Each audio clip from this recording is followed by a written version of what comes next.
Assalamu alaikum. Welcome in program debate Aya with your host Tariq Khan.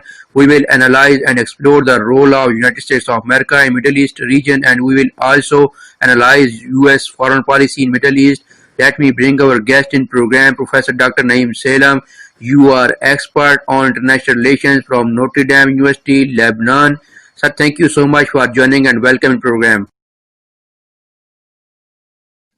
Sir, how would you explain United States of America foreign policy and what is the role of the United States of America in Middle East since 1970 from domestic, regional and global perspectives? Well, U.S. foreign policy basically has some common denominator with all imperial states and imperial policies, plus it has its own characteristics.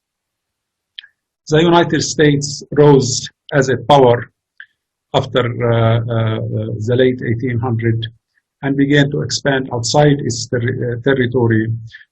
Then came World War I, in which the United States participated in the war, because the European allied power, France and Britain, at the end of the day, they benefited from the 1 million troops which were sent by the US to help them, until World War II, when it was attacked by Japan in Pearl Harbor. Therefore, the United States got into World War II with full force, and it came to take the lead of the allied power against Germany and Japan. And that lead, after 4 years of steady war, total war, general war, the Japanese-German alliance was defeated. Not only defeated, it was entirely smashed. And the United States emerged as the biggest power in the international system, and challenged power, particularly after it used the 2 atomic bombs on Hiroshima and Nagasaki. So it made all of its enemies and adversaries, and even its friend, tremble as far as measuring their own power with the power of the United States. And so the period of the Cold War from the early 50s till the late 80s, the early 90s, saw a kind of steady competition and a steady confrontation in more areas than one internationally. In Indochina, in Vietnam, Laos, Cambodia, in the Middle East, in Cuba, the Cuban crisis in 1961, 62, 63, in Eastern Europe, in Berlin, in Hungary, in Czechoslovakia, etc. And most of these confrontation used to end in a kind of a stalemate. No one wanted to go too far in the confrontation because both of them were fearing the consequences of the other party responding with a nuclear weapon, and that will be devastating on both of them. So the nuclear weapon, with every of these 2 arsenals, led to a kind of stability in the international system. And this continued until the 1990s. Now, regarding the Middle East, the United States, after World War II, came to have an international military presence across the 5 continents. After the defeat of Germany and Japan, it expanded all over the Pacific. Western Pacific, it occupied Japan, it occupied South Korea, it occupied Taiwan, etc. And later on, it expanded into Southeast Asia and Indochina. Of course, it had military presence in countries that were traditional allies, Anglo-Saxon countries, which were specifically Australia and New Zealand. And in Europe, it had military forces all over the European countries, Central and Western Europe, in the Middle East to various degrees. Until the 1970s, if we, I want to focus on the U.S. Policies in the Middle East, starting in the 1970s. We may take as a background that the United States was the primary power which helped the creation of the State of Israel in 1947-48. But it was not alone. Technically, the Soviet Union too supported or helped the creation of Israel. In fact, it was the Soviet Union which was competing to recognize Israel in 1948, in May 1948, and it was on a race with the US to recognize Israel before the United States. And as the records show, the Soviet Union recognized it in May 1948, Israel 11 minutes before the American did so. So they wanted both to use Israel as a station, strategic or military station or area of influence for each one of them. And in fact, the United States and the Soviet Union continued on this support for Israel to one degree or another ever since 1948. The Soviet Union did not deal with total hostility with Israel, even during the period in which the Soviet had began to establish good relation with several Arab countries, particularly Jamal Abdel Nasser in Egypt, the Ba'ath in Syria, the Ba'ath in Iraq.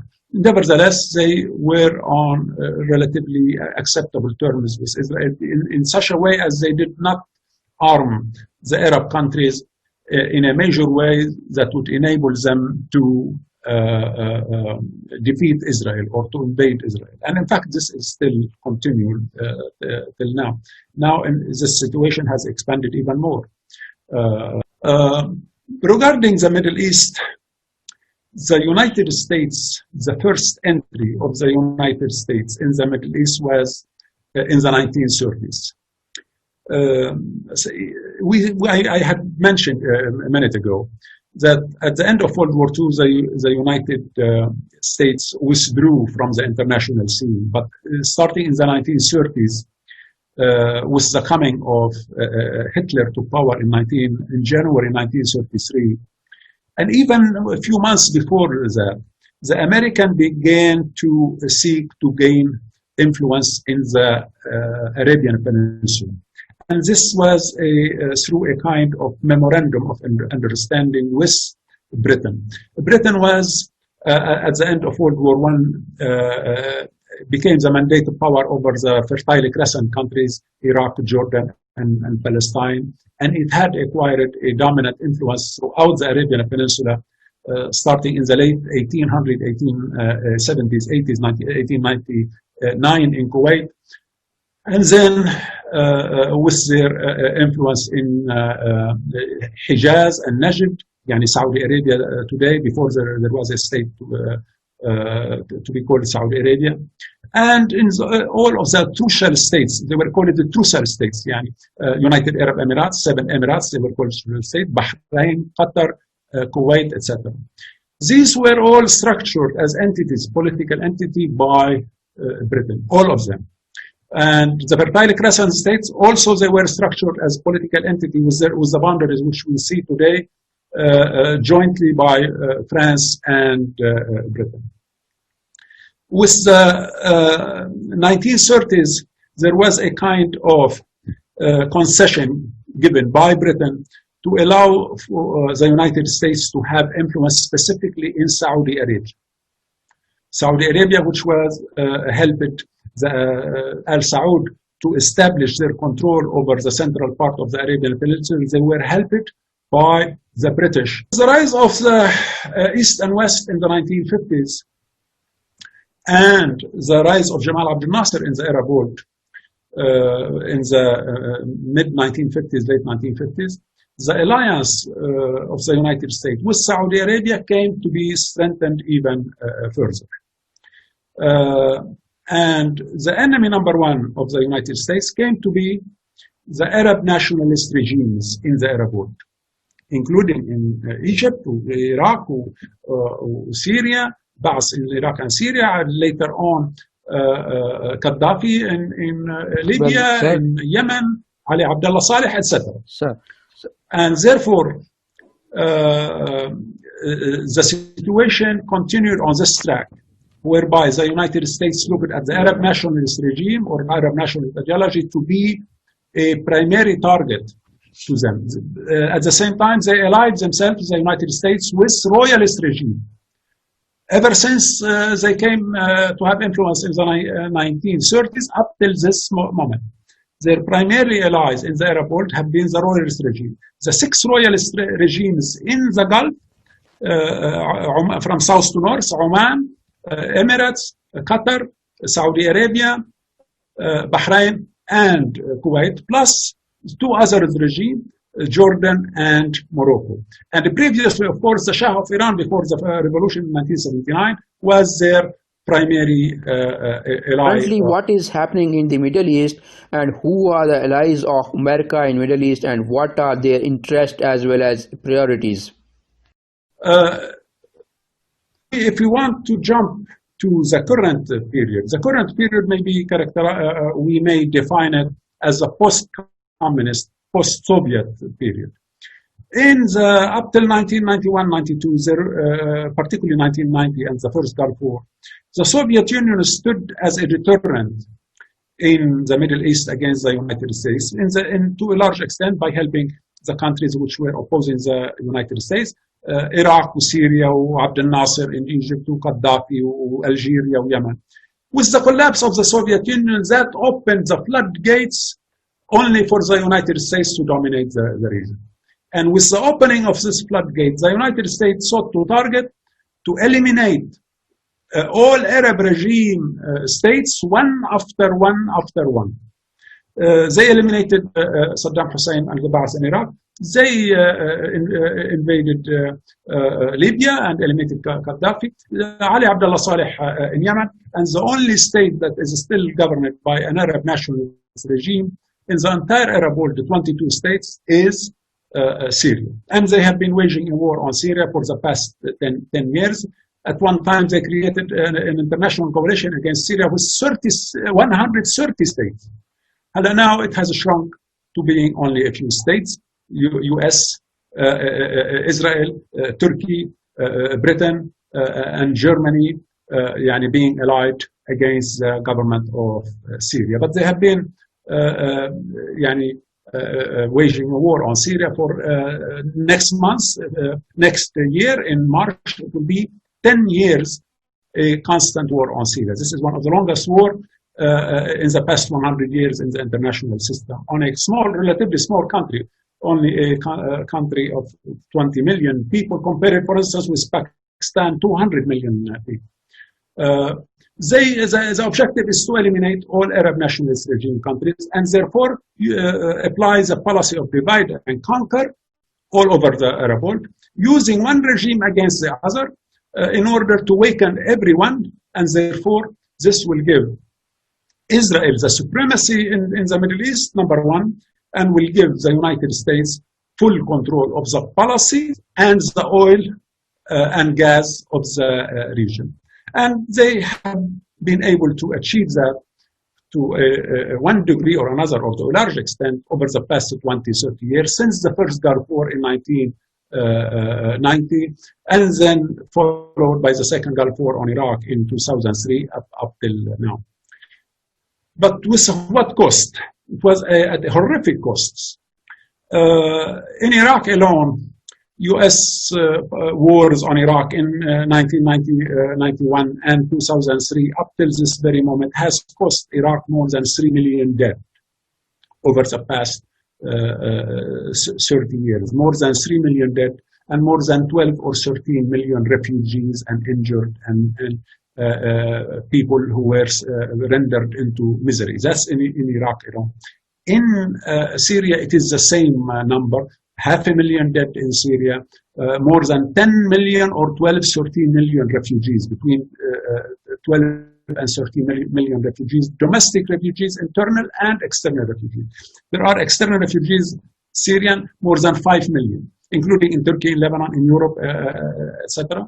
And internal refugees, about 10 million refugees. In Yemen, it is a devastated country, destroyed country due to the war waged by Saudi Arabia and backed up by the US and Britain on Yemen. The guiding policies of the United States is divide and conquer.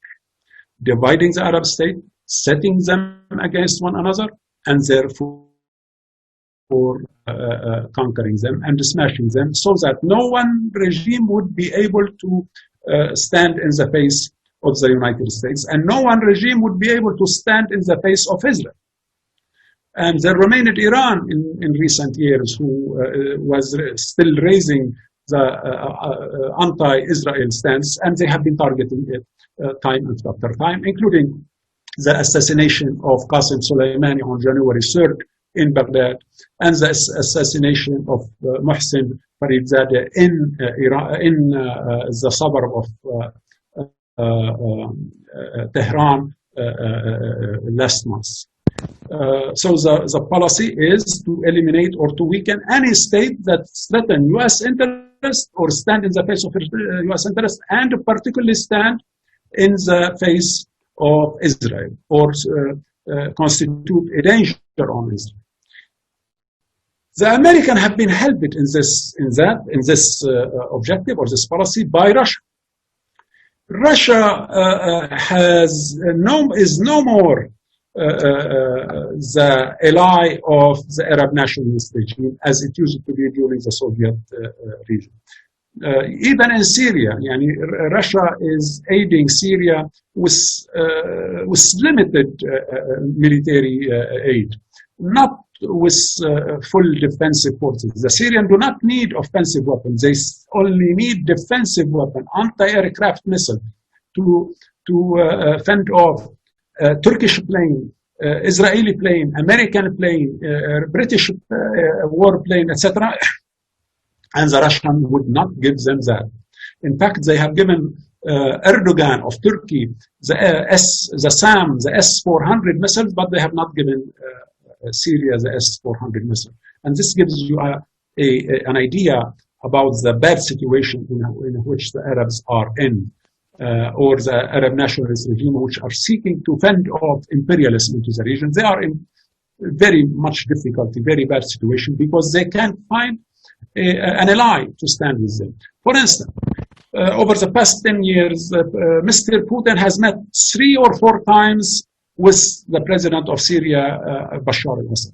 But with Netanyahu of Israel, he has met with Netanyahu more than 24 times over the past 15 years since he came to power. And he came to power in 2002, Putin. I think the number is more than 24 times.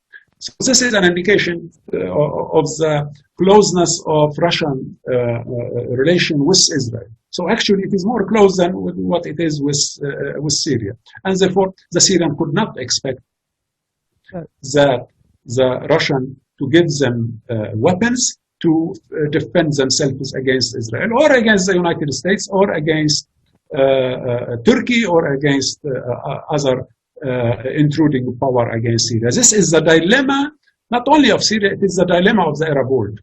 The Arab world is in such dire situation that it cannot find allies, real friends and allies in the international system. So do you think America's role is... Well, America's role in the Middle East is one of hegemony, dominance, and control. Again, hegemony, dominance, and control, full control. And it has the objective of not allowing any Arab state of becoming strategically and militarily strong. It wants to keep all Arab states, including another non-Arab state, Iran, which is anti-Israel. It seeks the United States to prevent any of those states, Middle Eastern states, from challenging Israel. and the whole confrontation between the US and Iran is around this issue, the nuclear issue. They want to prevent Iran from producing nuclear weapon for fear that it would constitute a threat against Israel. The irony is Israel is allowed to possess dozens or hundreds of nuclear warheads. The rumor says Israel has about 200 nuclear warheads. That's the rumor. I myself suspect or estimate that Israel may have between 20 and 30 nuclear warheads. In the same way, my own estimate, and you are Pakistani, of course, regarding Pakistan, I estimate myself for Pakistan to have around 40 nuclear warheads as we speak. By the way, do you have yourself a specific number on this issue?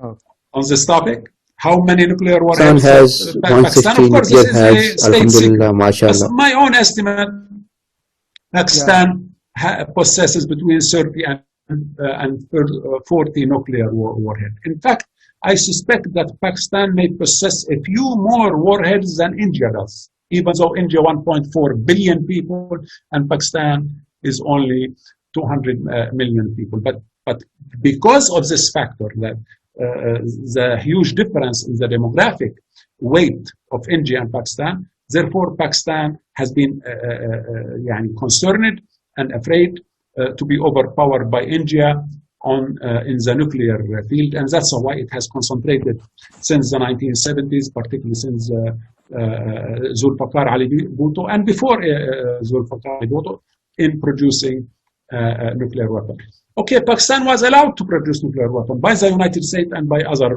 world powers, but no Arab states has been allowed to. In fact, Iraq was destroyed because was getting close to producing nuclear weapons. Iran now it's being encircled from all sides and targeted time and time again because of its potential to produce nuclear weapons. The reason is no, they don't want, the Americans specifically, and probably the Russians secretly too. They don't want any Arab states to compete with Israel to constitute a threat of Israel by producing its own nuclear weapons. So 22 Arab states, they have zero nuclear weapon capability. Israel has no less than 50 nuclear warheads, which threaten most or all of the Arab states.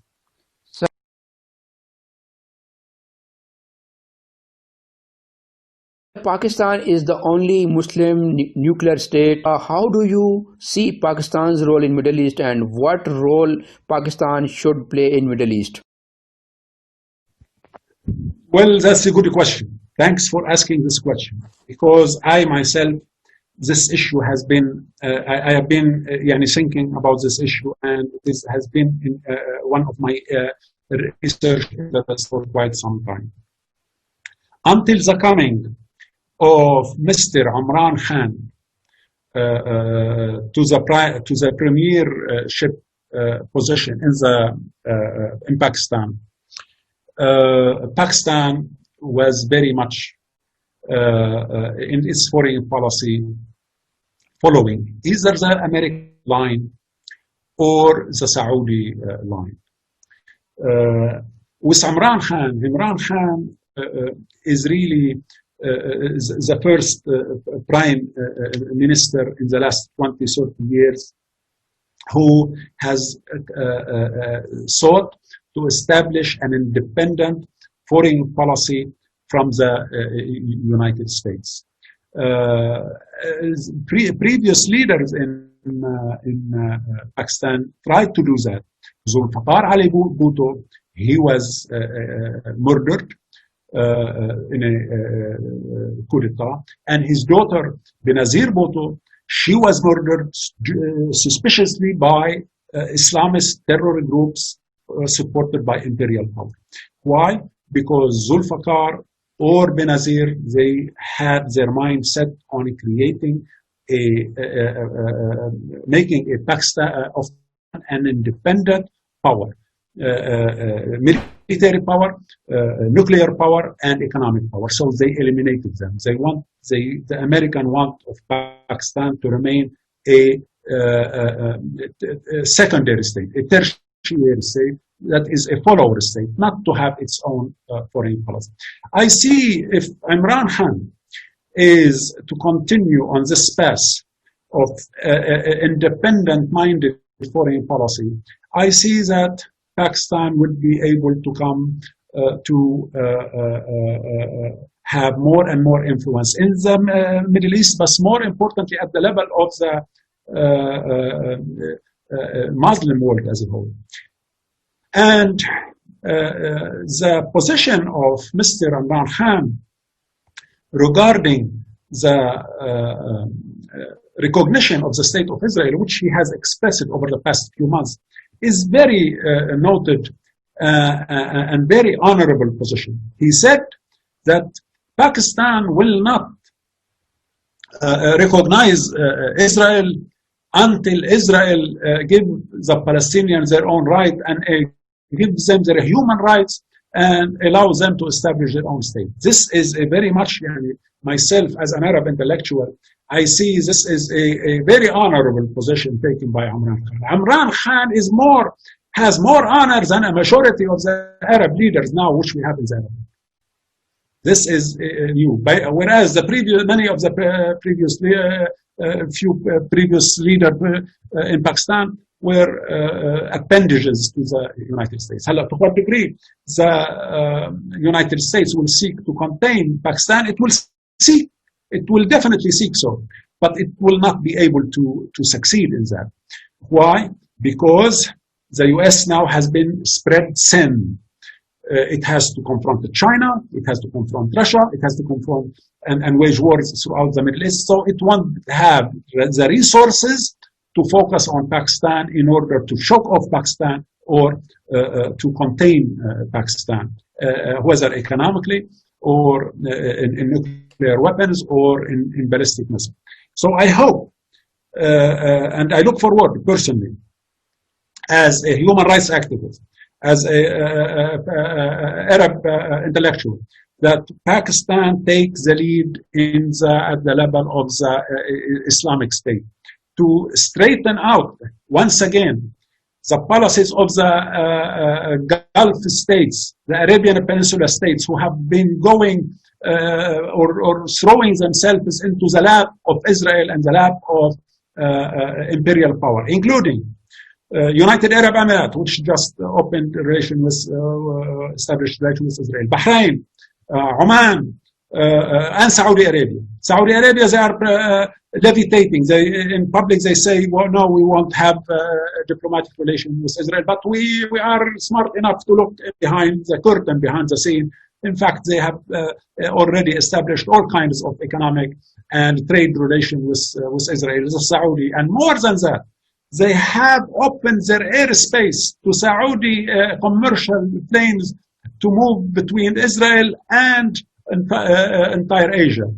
Previously, the Saudi could not, for instance, fly to India unless they have to circumvent the direct plane routes by going over Turkey in the north or going above the Red Sea and encircling the entire Saudi Arabian Peninsula in order to reach India or reach Australia or whatever. Saudi Arabia has a huge geography in the Middle East. By opening its airspace to Israeli commercial flights and Israeli airplane of all kinds, that gives a great deal of advantage over Israel in the Middle East. I think the state which would stand in this kind of floodgate which the Saudis are undertaking, and those who are leading into this is America, it would be Pakistan. Particularly that Erdogan in Turkey has been playing very dirty politics. Erdogan has, in the name of Islam and the Muslim Brotherhood, has served as a tool of the United States and Israel to destroy Syria, Iraq, Libya, all in the name of Islam. Ironically, he has been using Islamist ideology to dominate the Middle East at the same and saying I am anti-imperialist, anti-Israel, but he has diplomatic relation with Israel and economic relation with Israel. Turkey has had diplomatic relation with Israel since the late 1940s, 1949 if I recall exactly. And since he came to power, Erdogan, as an Islamist ideologue in 2002, for the past 18 years, Israel still has diplomatic and economic relations with Turkey. He did not cut Turkey's diplomatic and economic relation with Israel. Annually, the economic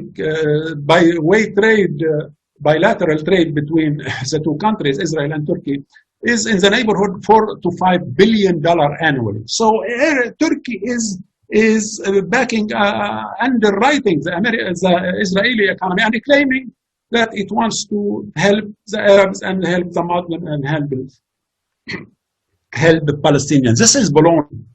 This is baloney. But Erdogan is a big dogmat, big ideologue who is using Islam to recreate the oppressive Ottoman Empire, particularly on the Arab.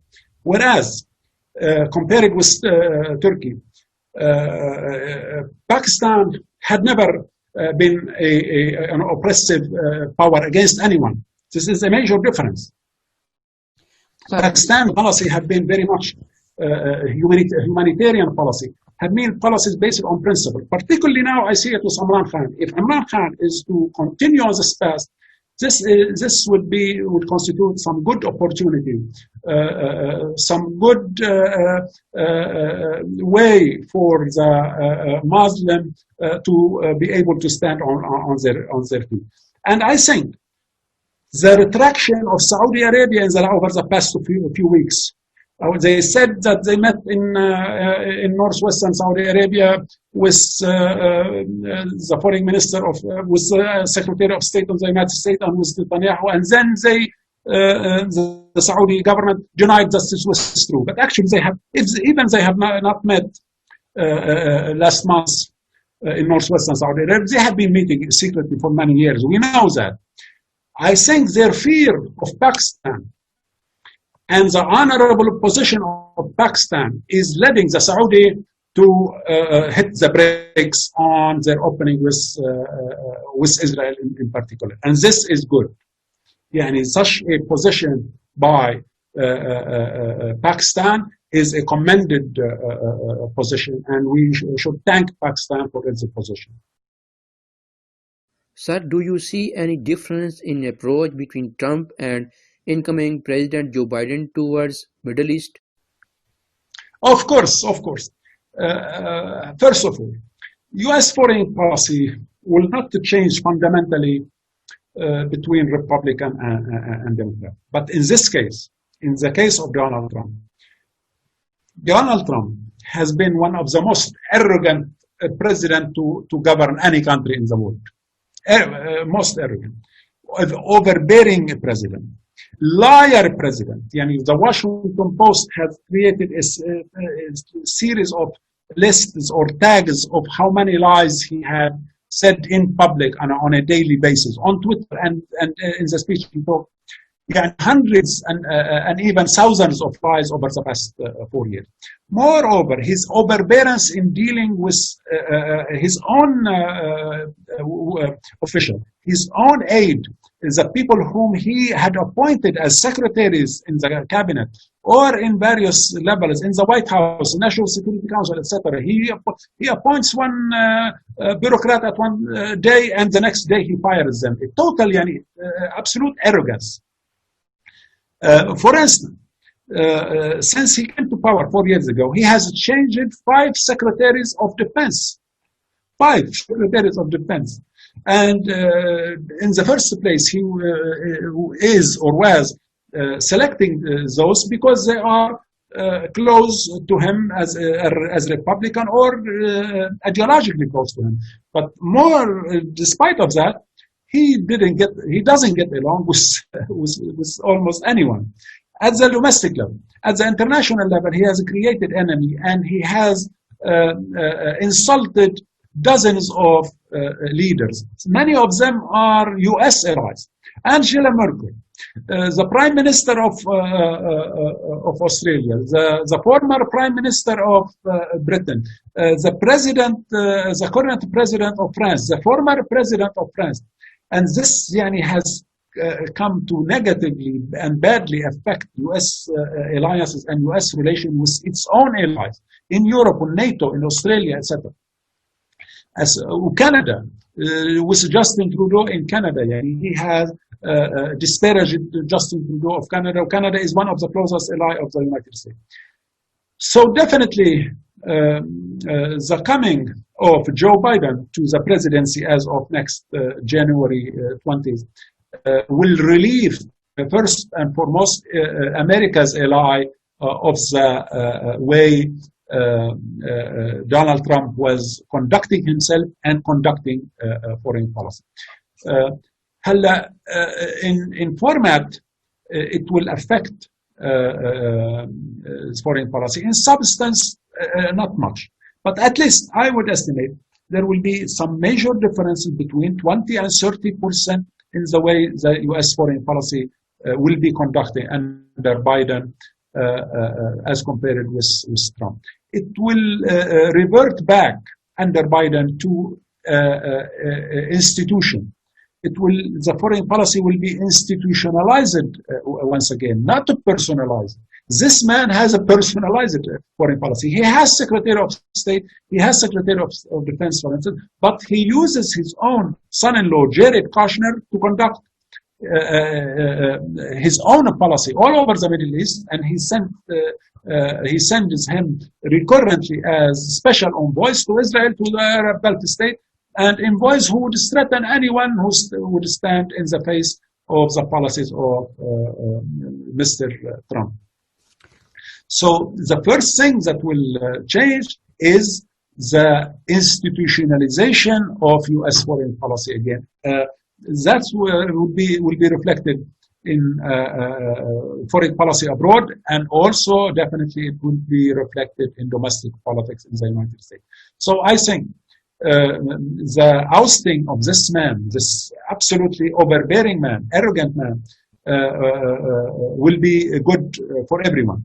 Good for the United States, good for international peace, good for stability in the world, and it will be to certain effort the Middle East. But unfortunately, the fundamental U.S. policies in the Middle East does not change much between a Republican administration and a Democratic administration.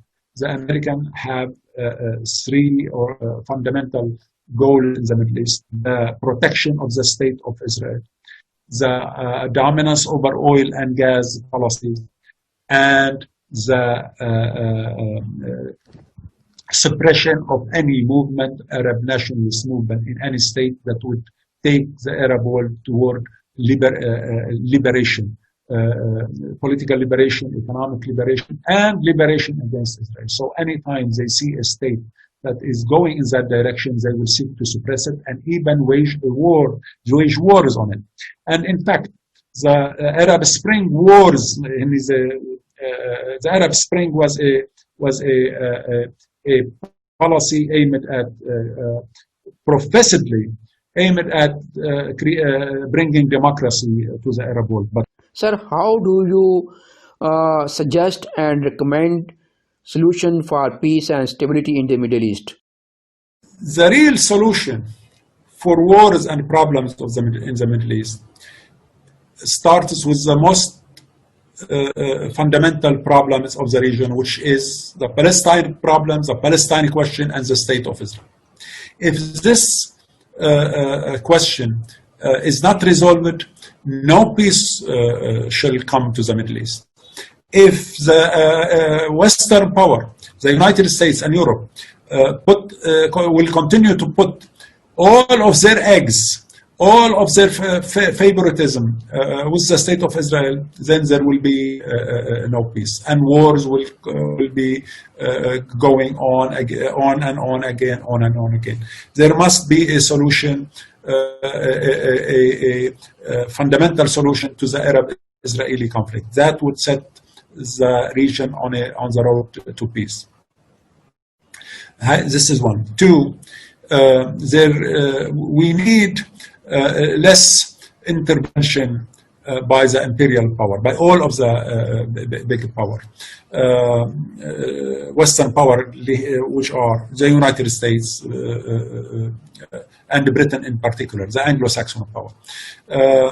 It is needed that the Russian will have a presence again, but the Russians are basically have taken their foreign policy more and more in the direction of the West and in increasing alliance to one degree or another with the West.